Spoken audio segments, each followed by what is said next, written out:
For centuries, organized crime has thrived in the shadows, adapting, mutating, and spreading like a virus. But in the modern world, the underworld no longer operates in isolation. From the docks of the Balkans to the alleyways of Dublin, from Russian syndicates to the Australian coastline, a hidden web stretches across the globe, linking the old with the new. Let's begin with the Balkan-Russian-Baltic smuggling routes. These corridors have become highways of illegal commerce, funneling drugs, weapons, and even human trafficking across Europe.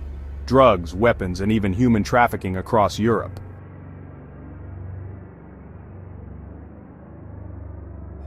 The Balkans serve as a gateway, Russian networks provide muscle and resources, and the Baltics act as a logistical hub, close enough to Western Europe to strike, distant enough to stay in the shadows.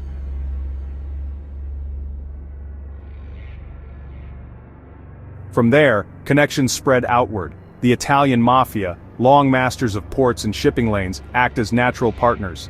In Ireland, crime families with historic smuggling routes find ways to blend old-school toughness with new alliances. Even in Australia, the mob doesn't just echo its European cousins, it's plugged directly into this international supply chain. Cocaine trafficked from South America might pass through Europe, bounce through these networks, and land on Sydney's doorstep. Global crime is no longer about isolated families, it's a super network.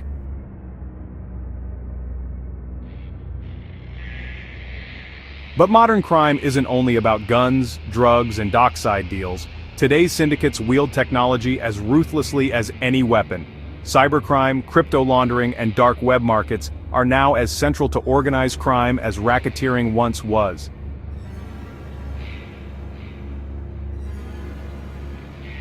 A hacker in Moscow can drain bank accounts in London.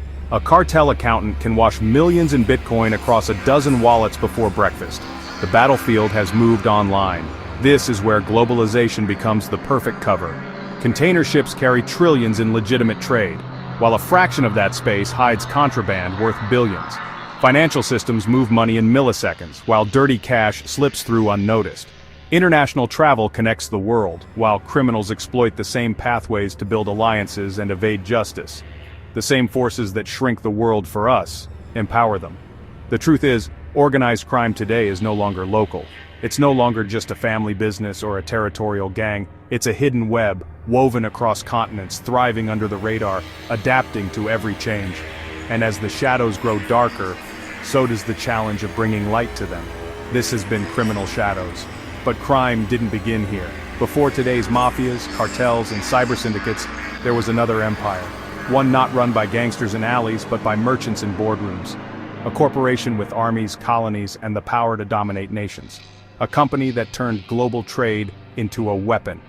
Join us next time as we dive into history's most ruthless corporation, the Dutch East India Company, corporate empire of terror.